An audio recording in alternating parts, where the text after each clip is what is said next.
오늘 나누실 말씀은 마태복음 28장 16절에서 20절까지 말씀입니다. 마태복음의 마지막 말씀입니다. 마태복음 28장 16절부터 20절까지 말씀입니다. 교독하겠습니다. 11 제자가 갈릴리에 가서 예수께서 지시하신 산에 이르러 예수를 배웠고 경배하나 아직도 심하는 사람들이 있더라. 예수께서 나와 말씀하여 이르시되 하늘과 땅의 모든 권세를 내게 주셨으니 그러므로 너희는 가서 모든 민족을 제자로 삼아 아버지와 아들과 성령의 이름으로 세례를 부르고 같이요. 내가 너희에게 분부한 모든 것을 가르쳐 지키게 하라. 볼지어다 내가 세상 끝날까지 너희와 항상 함께 있으리라 하시니라. 아멘. 오늘은 마태복음 마지막 시간입니다. 마태복음 28장 16절부터 20절 본문을 통해 너희는 가서 가르쳐 지키게 하라 하는 제목으로 같이 은혜를 받겠습니다. 본문의 말씀을 우리가 보니까 그러므로 너희는 가서 모든 민족을 제자로 삼아 아버지와 아들과 성령의 이름으로 세례를 베풀고 내가 분부한 모든 것을 가르쳐 지키게 하라. 이것을 우리가 흔히 대위임령이라고 말씀합니다. 위임, 맡겼다는 것입니다. 예수님은 제자들에게 그리고 우리들에게 무엇을 맡기셨느냐? 복음 사역, 예수님이 하신 그 사역을 맡기셨어요. 그것은 교회 내의 어떤 직분과 전혀 관계없이 우리 모두를 구원하신 이유는 바로 예수님의 복음 사역을 이어가게 하시기 위한 목적인 것을 우리가 깨닫게 됩니다. 예수님은 부활하신 후에 마태복음 11장 17절과 요한복음 3장 35절에 보면 하나님께로부터 모든 권세를 받으셨어요. 이 땅의 모든 만물을 하나님 아버지는 예수님께 다 주셨다고 성경은 말씀하고 있습니다. 그래서 예수님은 제자들에게 권세를 주셔서 이 거룩한 복음 사역을 예수님을 이어서 할 수 있도록 오늘 제자들에게 그리고 우리들에게 명령하고 계신 것이 바로 마태복음 28장 16절에서 20절입니다. 대부분 우리가 책을 읽거나 영화를 보거나 하면 마지막은 어떻습니까? 이제 거의 영화 끝났고 책이 다 끝났으니까 그냥 느긋한 마음으로 마무리를 합니다. 그런데 하나님의 말씀은 그렇지 않습니다. 마태복음이든 어떤 성경이든 간에 마지막까지 하나님의 말씀은 살았고 운동력이 있기 때문에 그 말씀을 통해서 우리는 그 속에서 영적인 생명을 공급받고 하나님의 세미한 음성을 들어야만 되는 것입니다. 두렵고 떨리는 마음으로 그 말씀들을 받아야 된다는 것입니다. 예수님은 제자들에게 권세를 주셨다고 그랬습니다. 왜냐하면 예수님은 하늘과 땅에 있는 모든 권세를 가지고 계시기 때문에. 그래서 마태복음 10장 1절에 보면 제자들을 세상에 보내실 때에 그냥 보내시지 않아서 귀신을 쫓아내고 병을 치료하고 그리고 마귀의 권세를 이길 수 있는 그러한 능력을 주셔서 보냈다고 말씀하고 있잖아요. 마가복음 16장 17절에서 18절도 믿는 자들에게는 이런 표적이 따르리니 그러면서 능력을 주셨어요. 누가복음 10장 19절에도 제자들에게 뱀과 전갈을 짓밟고 원수를 제어할 수 있는 능력을 주셨다고 성경은 말씀하고 있습니다. 이 모든 것을 왜 주셨느냐 하는 겁니다. 요한복음 16장 33절에 보면 제자들이 이 거룩한 사역을 할 때마다 하나님의 영광을 보게 되겠지만 그러나 육신이 이 땅에 있는 동안은 환난을 만난다, 고난을 당한다고 말씀하셨습니다. 그래서 그 고난을 당할 때 우리의 인간적인 힘이나 인간적인 생각으로 그 고난들을 이길 수가 없기 때문에 그래서 능력을, 권세를 주신 것입니다. 요한복음 16장 33절에 너희가 세상에서 환난을 당하라. 담대하라. 내가 세상을 이기었노라. 요한일서 5장 4절 5절 말씀에도 하나님의 아들 예수 그리스도를 믿는 믿음이 세상을 이긴다고 말씀하고 있습니다. 그러면서 오늘 이제 제자들에게 우리에게 주신 말씀들을 우리가 깊이 한번 묵상을 해보면 먼저 주님이 말씀하신 것은 너희는 가서 그렇게 말씀합니다. 어디로 가요? 세상에 가는 것입니다. 너희는 가서. 세상에 가서 해야 할 일은 바로 제자 삼는 것, 주님의 복음 사역을 감당하는 것, 그것이 바로 세상에 가는 이유라는 것입니다. 이 일을 위해서 하나님은, 그리고 우리 주 예수 그리스도께서는 성령님을 보내셔서 우리가 잘 아는 대로 사도행전 2장 1절부터 3절에 보면 마가 요한의 다락방에 성령님이 강림하셔서 교회가 최초로 창설이 되는 놀라운 역사가 일어납니다. 이 복음 사역, 제자들에게 그리고 우리에게 무엇을 중심으로요? 교회를 중심으로 이 사역을 감당하라고 성령님이 강림하신 겁니다. 출애굽기 19장 말씀에 보면 18절과 20절까지의 말씀에 하나님이 시내산에 강림하셨어요. 엄청난 사건입니다. 그들은 430년 동안 하나님을 섬기지 않았습니다. 애굽의 그 우상들을 섬기는, 하나님이 가장 싫어하시는 죄를 지은 죄인들입니다. 그러나 하나님께서는 이 이스라엘 백성들을 출애굽시키시고 마침내 1년 가까운 훈련을 통해서 시내산에 강림하셔서 그들의 자존감과 정체성을 깨닫게 하시는 놀라운 사건이 바로 출애굽기 19장 18절에서 20절까지의 말씀에 나옵니다. 그러면서 너희들이 이제 율법을 받을 것이고 또 앞으로 할례를 받는 것이다. 이것이 눈에 보이는 하나님의 자녀라는 정체성의 증거들입니다. 율법을 지키면 너희들은 내 소유가 될 것이다. 그리고 제사장의 나라가 되고 거룩한 백성이 될 것이다. 그 말씀을 하시면서 이스라엘 백성들을 선민, 하나님의 자녀로 삼으시는 놀라운 장면이 나옵니다. 그 장면이 바로 사도행전 2장 1절에서 3절까지의 말씀과 똑같은 것입니다. 이번에는 성령 하나님께서 강림하셔서 이제는 누구든지 예수 그리스도를 믿는 자마다 죄의 문제가 해결이 되는, 그래서 이 놀라운 소식을 전하는 사명을 성령님의 강림을 통해 제자들에게 그리고 우리에게 허락하셨다는 것을 우리는 깨달아야 되는 것입니다. 그래서 이 복음 전파를 우리는 쉽게 전도라고 하는 것입니다. 전도, 이 말씀은 바로 복음 전파라고 하는 것이고, 그리고 예수님이 하신 사역, 복음 사역, 이것이 바로 전도라는 것입니다. 그러니 전도가 얼마나 거룩한 성도의 의무인지 모릅니다. 너무 쉽게 전도라는 말을 쓰는데 이걸 성경적으로 하면 예수님의 복음 사역이니까 이것은 모든 성도가 감당해야 할 거룩한 임무라는 것입니다. 이사야서 52장 7절에 이 거룩한 사역을 감당하는 자의 발이 복되다, 그렇게 말씀하고 있는 거예요. 그 사람의 삶이 복되다, 그렇게 하나님은 말씀하고 있잖아요. 에스겔서 3장 11절에 보면 하나님의 말씀을 듣든지 아니 듣든지 전하라, 그렇게 말씀하고 있습니다. 로마서 10장 14절에도, 그리고 디모데후서 4장 2절에도 너희들은 말씀을 전하라 그랬잖아요. 때를 얻든지 못 얻든지. 마가복음 16장 15절에도 온 천하에 복음을 전파하라. 이것이 바로 구원받은 하나님의 자녀들에게 주신 의무, 책임이라는 것을 여기에 너희는 세상에 가서 하는 이 말씀을 통해서 우리에게 명령하고 있는 것입니다. 이것은 다양한 방법으로 주님의 사역을 감당할 수 있습니다. 시대가 어떻든 환경이 어떻든 간에 가장 중요한 것은 우리가 먼저 하나님 앞에 바로 서야 된다는 것입니다. 우리의 삶은 세상 사람과 방불하면서 복음을 전하는 그 사역에는 주님의 능력이, 권세가 전혀 나타나지 않습니다. 잘못된 그러한 전도로 인해서 얼마나 많은 문제를 이야기합니까? 그것은 전혀 성경에서 주님이 말씀하시는 것과 전혀 관계가 없는 일들입니다.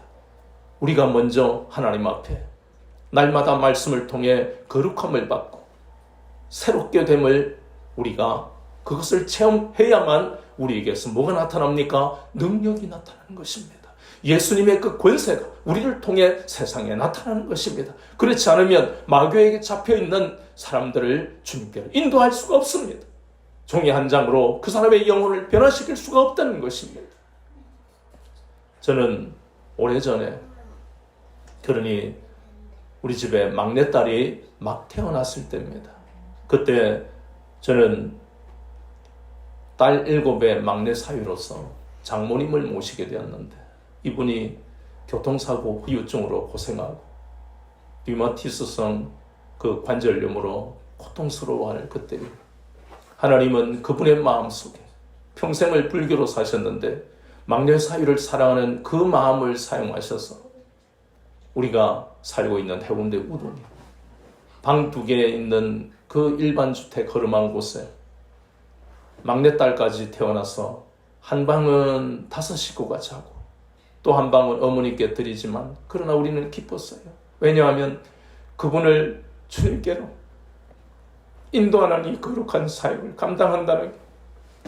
그래서 저는 젊은 나이에 열정이 앞서다 보니까 매주 이 힘없고 고통스러워하는 이 장로님 매주 예배를 드리고 성경 읽게 만들고 그리고 결국에는 나중에 영적 기도를 받아들이시고 마침내 천국으로 가셨는데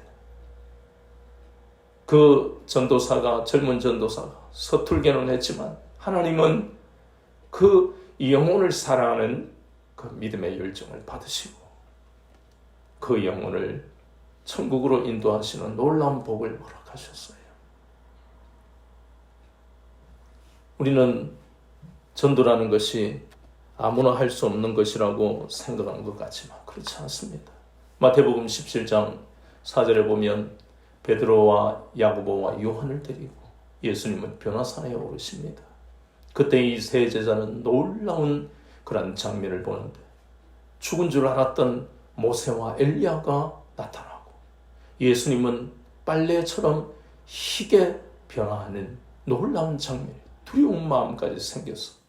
그래서 그 영광스러운 장면을 보면서 제자들이 뭐라고 합니까? 주님, 우리가 여기에 초막셋을 짓고 우리가 여기가 좋사오니 여기 있고 싶습니다. 그런데 예수님 뭐라 하셨어요? 아니다. 내려가야 한다.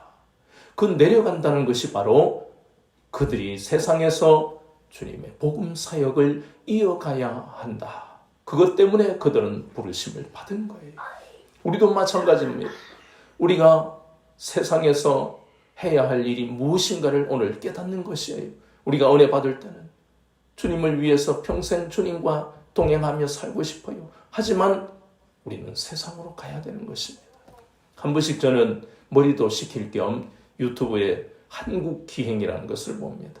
거기 보면 대부분이 자연 속에 살고 있는 사람들이 자유하고 세상이 줄 수 없는 쉼을 얻는다고 기뻐하는 그런 사람들의 이야기예요. 어떤 사람은 무인도에, 어떤 사람은 산속에, 어떤 사람은 또 이렇게 저렇게.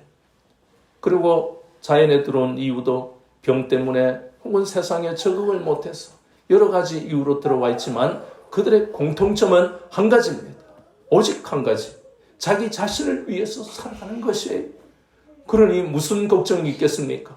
날마다 창문을 열면 자연이 아름다운 산이 사계절이 자기의 눈앞에 펼쳐지는데 무슨 걱정이 있겠습니까?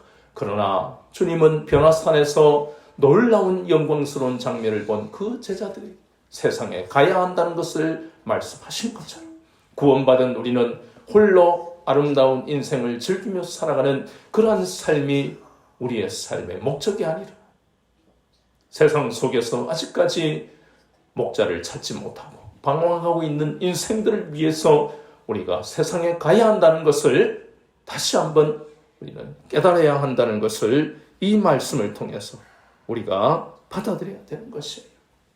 세상에 가서 우리가 할 일은 바로 예수님을 믿어야만 된다는 것이고 다시 오실 예수님은 이제 우리의 심판주가 되셨어. 예수님을 믿지 않으면 마침내 영원한 불못에 떨어질 수밖에 없다는 것을 우리가 그 사람들에게 전해야 할 사명이 우리에게 있다는 것입니다. 또 예수님은 모든 민족을 제자로 삼아 아버지와 아들과 성령의 이름으로 세례를 베풀고 이렇게 말씀하셨습니다. 예수님이 십자가에 죽으시고 난 다음 에베소서 2장 14절에 그는 우리의 화평이신지라. 둘로 하나를 만드사 중간에 막힌 담을 자기 육체로 흘러놓으셔서 이제는 누구든지 예수님을 믿기만 하면 하나님을 아버지라고 부를 수 있는 놀라운 구원의 은혜를 허락하셨습니다. 이제는 유대인과 더 이상 이방인의 구분이 없어졌습니다. 유대인만이 선민이라는 그 선민의 의미도 이제는 완전히 달라져 버렸습니다. 이제는 누구를 믿어야, 예수님을 믿어야 선민이 되는 것이지 이스라엘 백성만이 선민이 아니라는 것입니다. 그 사람이 유대인이든 이방인이든 과거에 어떤 죄를 저질렀든 어떤 부모 밑에 자랐든 현재 어떤 상태에 있든 예수 그리스도를 믿기만 하면 하나님의 자녀, 택함받은 선민이 된다는 이 놀라운 사실을 이제 세례를 통해서 고백하는 그러한 것을 가르쳐라는 것입니다. 하나님 아버지는, 성부 하나님은 천지 만물을 지으시고 저와 당신을 지으셨습니다. 이것을 고백하게 만들고, 성자 예수 그리스도는 저와 당신을 위해 십자가에서 몸 찢으시고 피 흘리셔서 모든 우리의 죄의 문제를 해결하신, 우리의 영혼을 구원하신 구세주십니다. 이것을 고백하는 세례를 베풀라는 것입니다. 또 보혜사 성령님은 이 땅에서의 삶에 어떤 일을 만나든지 간에 암탉이 병아리를 보호하듯이 성령님은 우리의 삶을 인도하시고 우리를 참으로 우리의 모든 그러한 고통과 고민을 들어주시는 그러한 분이 바로 성령님이신 것을 깨닫게 하는, 그것이 바로 하나님 아버지와 성자 예수 그리스도와 보혜사 성령님의 이름으로 세례를 베푸는 목적이고, 이것을 고백하게 하는 것이 바로 세례라는 것입니다.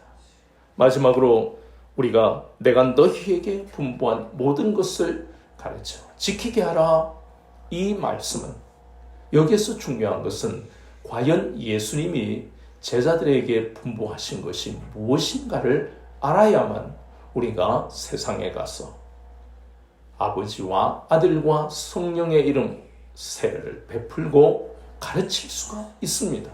무엇을 가르쳐야 되는지 모르고 갈 수는 없는 것입니다. 그렇다면 예수님이 분부하신 것이 무엇입니까? 그것이 바로 복음입니다. 더 넓은 의미로서는 성경입니다. 성경은 66권 모두를 말씀하는 겁니다. 창세기서부터 요한계시록의 모든 말씀은 바로 복음이라고 할 수 있는 예수님이 분부하신 말씀입니다. 그 증거가 바로 요한복음 5장 39절입니다. 요한복음 5장 39절에 보면 성경은 바로 누구에 대해서 말씀하고 있는 것이라고요? 예수님에 대한 말씀이 바로 성경이라고 분명히 증거하고 있습니다. 그래서 이 성경은 예수님에 대해서 가르치고 있는 이 말씀을 디모데후서 3장 16절에 나오는 모든 성경은 바로 예수님에 대해서 가르치고 있지요. 모든 성경은 하나님의 감동으로 된 것으로 교훈과 책망과 바르게 함과 의로 교육하기에 유익함. 그러니 교훈과 책망과 바르게 함과 의로 교육하기에 유익한 것은 바로 예수님이 하나님이신 것을 가르쳐서 그들의 삶이 다시 하나님께로 돌이키게 하는 목적이 있는 것이 성경이라는 것을 다시 한번 우리는 깨달아야만 한다는 것입니다. 그래서 전해야 하는 것은 바로 예수님이 저와 당신의 주가 되시고 그리고 그리스도가 되십니다. 그리고 예수님이 저와 당신의 죄를 위하여 죽으시고 다시 사흘 만에 사망 권세를 깨뜨리시고 부활하셨습니다. 이것이 복음이라는 것입니다. 그래서 구약에서는 복음이 어떻게 되어 있고요? 감추어져 있었고, 출애굽기 19장 5절 6절에 나오는 이 말씀, 이스라엘을 출애굽한 이스라엘 백성들, 하나님의 소유와 그리고 제사장의 나라와 거룩한 백성으로 부르시고 그들을 선민으로 삼으신 그것이 바로 오늘날 마가 요한의 다락방에서 있던 성령님의 강림을 통해서 누구든지 예수님을 믿기만 하면 선민이 되는, 하나님의 자녀가 되는 놀라운 이 택함, 그 역사가 바로 시내산 언약을 통해 상징적으로 나타난 것입니다. 그것은 이스라엘에서 시작해서 이스라엘로 끝난 것이 아니고 시내산에서 하나님이 이스라엘 백성과 언약한 것이 바로 유대인에게까지, 이방인에게까지 복음이 전파된다는 것을 나타내는 그 시작이 바로 시내산에서 시작이 된 것입니다. 그뿐만 아니라 하나님은 모세를 부르셔서 십계명을 주시며 너희들이 하나님의 택함을 받은 백성이기 때문에 이 십계명을 반드시 지켜야 한다고 말씀하시고, 그래서 하나님의 자녀로서 이 땅에 살아갈 때에 하나님의 율례와 규범대로 살아야 되고, 또 이제 출애굽한 백성은 약속하신 그 땅 가나안으로 들어갈 때 너희는 이제 더 이상 애굽에 종살이 하던 우상을 숭배하던 인생들이 아니라 이제는 들어가면 하나님만 섬기는 거룩한 신앙 공동체를 세워야 한다, 이렇게 가르치신 것이 바로 구약 성경입니다. 여호수아서 24장 15절 말씀에 오직 나와 내 집은 여호와만 섬기겠노라, 섬겨야만 하는 이유를 여호수아서에서 말씀하고 있는 것이에요. 이 속에 바로 감추어져 있는 거룩한 공동체를 가나안 땅에서 세워나간다는 것이 바로 사도행전 2장 1절에서 3절에 나온 성령님이 강림하셔서 교회를 창설하신 그 교회가 바로 사도행전 20장 28절에서 말씀하는 주님이 피로 사신 교회, 그것이 바로 구약에 다 감추어져 있었던 것이에요. 그래서 이제 예수님이 누구신가 하는 것을 신약 성경을 통해서 예수님은 하나님이시다, 그것을 제자들에게 먼저 깨닫게 하시고, 그리고 세상에 가서 그것을 가르쳐야만 하는 그러한 사명이 제자들과 우리에게 있다는 것입니다. 요한복음에서는 예수님이 하나님이신 것을 구체적으로 말씀하십니다. 요한복음 6장 35절에 보니까 나는 누구고 나는 생명의 떡이라. 그리고 8장 12절에 나는 세상의 빛이라. 그리고 요한복음 10장 7절에 보면 나는 양의 문이다. 10장 11절에는 나는 선한 목자이다. 11장 25절에는 나는 부활이요 생명이다. 그리고 14장 6절에는 나는 길이요 진리요 생명이다. 마지막으로 15장 1절에는 나는 참 포도나무다. 이렇게 요한복음에서는 나는 무엇이다, 이런 표현을 통해서 예수님이 하나님이신 것을 우리에게 가르쳐 주십니다. 나는 생명의 떡이라. 이 말씀은 우리가 잘 아는 출애굽기 16장 6절에 보면 불평하던 원망하던 그 출애굽한 이스라엘 백성들, 모세를 통해 하나님은 하늘에서 양식을 비같이 내리신다고 약속하셨고, 그들은 약속의 땅에 들어가기 전까지 이 만나를 먹는 은혜를 받았습니다. 예수님도 마찬가지로 마태복음 14장에 보면 오병이어의 기적을 나타내셨어요. 5마리의 물고기와 떡 2개, 어떻게 그 수만 명의 사람들을 먹이실 수 있습니까? 그런데 중요한 것은 출애굽한 이스라엘 백성들에게 양식을 비같이 내리게 하신 은혜와, 그리고 오병이어의 기적을 통해 수만 명이 예수님을 따라오는 기적을 나타냈지만, 출애굽한 이스라엘 백성들은 하나님께 감사하며 믿음을 지킨 것이 아니라 그들은 원망하고 불평하다가 히브리서 3장과 4장에 보면 그들은 하나님의 안식에 들어가지 못했고, 오병이어의 기적의 놀라운 그러한 체험을 눈으로 보고 맛을 본 그 사람들, 예수님을 다 떠나가는 그러한 것을 우리는 성경에서 보았어요. 중요한 것은 우리가 없어서 예수님을, 부족해서 예수님을 못 믿고 하는 것이 아니라는 것입니다. 우리는 날마다 하나님의 은혜로서, 알든 모르든 안 믿는 사람들도 하나님의 은혜로 살아가는 것이고, 예수님을 믿고 난 다음이라도 하나님의 은혜로 살지만, 이렇게 이 땅에서 무엇을 먹을까 마실까 입을까를 염려하다 보면 출애굽한 이스라엘 백성들처럼 이 땅에서 원망과 불평으로 마감하는 인생이 될 수밖에 없다는 것입니다. 그래서 우리가 날마다 말씀을 먹어야 하는 이유는 이 불평이 바로 불신앙이고 불순종이기 때문에 그 출애굽한 이스라엘 백성들을 교훈 삼아서 우리는 하나님의 말씀을 통해 늘 새롭게 되어야만, 그래야 이 땅에 이러한 이 땅의 문제로 인해서 신앙이 흔들려 버리고 왜곡된 신앙으로 살아가지 않게 된다는 것입니다. 날마다 위의 것을 바라보고 살아갈 수가 있다는 것입니다. 왜냐하면 예수님이 생명의 근원이기 때문에 우리를 이 땅에서 죽이시려고 택하여 선민으로 삼으신 것이 아니기 때문입니다. 사명을 감당해야 할 책임이, 의무가 우리에게 있기 때문에 우리에게 날마다 먹이시고 입히시고 살게 하시는 것은 기본이라는 것을 잊지 말아야 된다는 것입니다. 요한복음 6장 32절 뿐만 아니라 8장 12절에 보면 나는 세상의 빛이라고 말씀하십니다. 우리 모두는 마태복음 4장 16절 말씀처럼 흑암과 사망의 그늘에 앉아있던 인생들이었어요. 소망이 없었다는 것입니다. 어떤 사람은 물질로 혹은 권력으로 혹은 인맥으로 자기가 남들보다 잘 살고 있다라고 생각하지만 그것은 착각입니다. 똑같이 소망이 없고 기쁨이 없어요. 세상의 드라마를 보면 그런 내용밖에 없잖아요. 막장.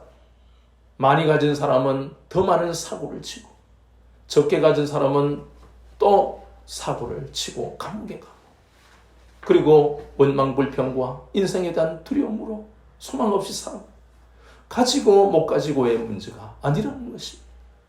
목자를 잃어버리니까, 생명의 길을 잃어버리니까 그 인생은 어둠일 수밖에 없는 거예요.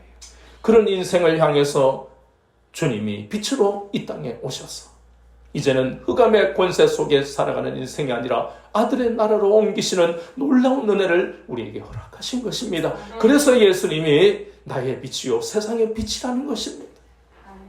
또 예수님은 뭐라고 말씀하셨습니까? 10장 7절에 보니까 나는 양의 문이다.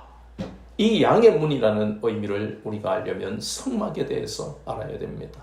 성막은 오직 문이 한쪽밖에 없습니다. 동쪽에 문이 나 있는데 그 문이 아니면 성막에 들어갈 수 없습니다. 그것처럼 예수님이 아니면 천국에 들어갈 수 없습니다.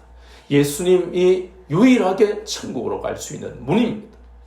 지금 이스라엘의 유대교를 믿는 사람들이나 가톨릭의 성당에 다니는 사람들이나 혹은 또 알라신을 믿는다고 하는 이슬람교, 그들은 모두 하나님을 안다고 하는 사람들입니다. 그러나 그들에게는 구원이 없습니다. 왜냐하면 구원은 오직 예수님을 믿어야만 천국으로 들어갈 수 있기 때문에 너무나 분명합니다. 그 외에 다른 이야기를 하면 이야기를 듣지 마시고 그것은 다른 복음을 전하는 사람들이기 때문에 이단이라는 것을 잊지 마시기 바랍니다. 오직 예수님만이 구원으로 천국으로 들어갈 수 있는 유일한 문입니다. 예수님을 믿지 않으면 구원받을 수 없다는 것이에요. 요한복음 10장 11절에 나는 선한 목자이다. 이 선한 목자라는 개념은요, 시편 23편에 보면 아주 자세히 나옵니다. 선한 목자는 양들을 쉴만한 물가로 그리고 또 푸른 풀밭으로 인도하는 분이 선한 목자입니다. 에스겔서 34장에 보면 선한 목자와 정반대의 삭군이 나옵니다. 삭군은 쉴만한 물가나 푸른 풀밭으로 인도하지 않습니다. 그 양이 길을 잃고 헤매고 있어도 찾지를 않습니다. 그 양이 병들어 죽어가는데도 돌보지 않습니다. 오직 삭군의 목적은 어떻게 하면 이 양을 비싸게 팔아먹나. 그래서 마태복음 7장에도 거짓 선지자들을 조심하라 그럽니다. 겉으로는 예수님의 복음을 전하는 채 하지만 그들은 속에는 노력하는 일이다 그랬어요. 생명의 말씀을 전하는 것이 아니라 지옥으로 끌고 가는 거짓 선지자, 거짓 교사들, 마지막 때에 여기서 저기서 그리스도라 하는 마태복음 24장에서 얼마나 두려운 말씀이 나오는지 모릅니다. 그러나 우리는 오직 이 땅에서 우리를 선한 목자로 생명의 길로 인도하시는 주님만을 의지하고 살아가야 되는 것입니다. 내 부모가 나를 사랑하고 불 속에라도 뛰어들 것 같은 분이 바로 우리 부모님들입니다. 그 부모라 할지라도, 그리고 이 땅에 대단한 권력을 가진 권력자라 할지라도 우리를 생명의 길로 인도할 수는 없습니다. 오직 예수님만을 믿고 가야만 되는 이유가 바로 우리를 생명의 길로 인도하시는 분, 예수님이시기 때문입니다. 또 11장 25절에 보면 나는 부활이요 생명이라고 했습니다.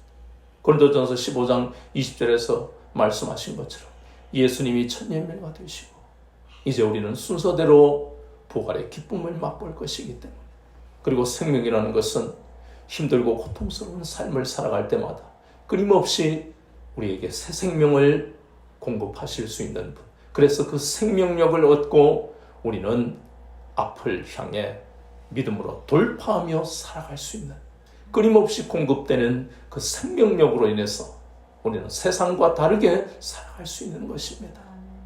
또 말씀하셨습니다. 요한복음 14장 6절에 길이요 진리요 생명이다. 인생에는 많은 길이 있는 것 같지만 오직 한 길밖에 없습니다. 그리고 많은 진리가 있는 것 같지만 오직 예수님이 말씀하신 복음만이 진리라는 것을 굳게 우리가 믿고 가야 되는 것입니다. 또 마지막으로 요한복음 15장 1절에 나는 참 포도나무라고 말씀합니다. 참 포도나무. 요한복음 15장을 쭉 읽어보시면 그 나무에 가지가 붙어 있어야만 되는 것이고, 또 그 가지에서 뭐가 열려야? 열매가 열려야만 된다고 말씀하십니다. 그런데 무서운 것은요, 참 포도나무에 붙어 있다고 다 끝나는 게 아닙니다. 중요한 것은 참 포도나무에 붙어 있는 가지가 되어야 한다는 것은 정말 중요한 것이에요.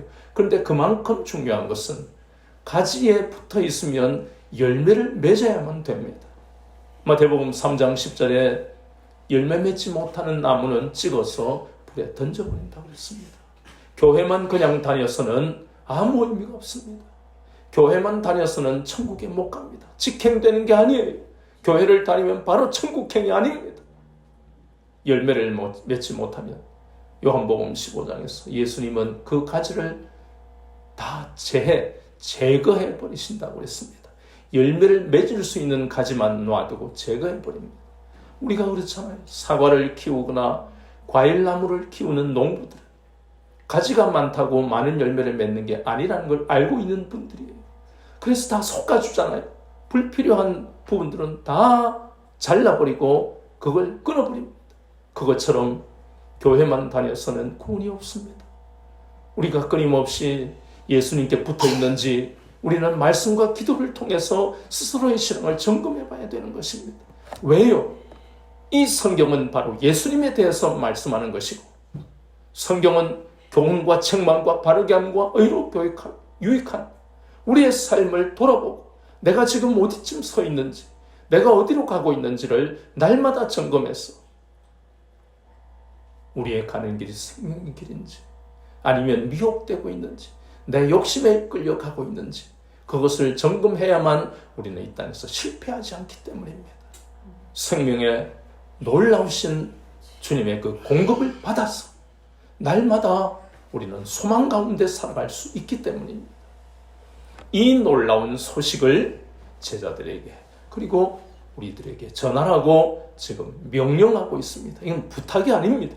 해도 되고 안 해도 되는 것이 아닙니다. 그러기 위해서는 우리가 먼저 아버지와 아들과 성령의 이름으로 세례를 받고, 아버지가 누구신지 아들이 누구신지 그리고 성령님이 누구신지를 우리가 정확하게 알고 체험해야만 되는 것입니다.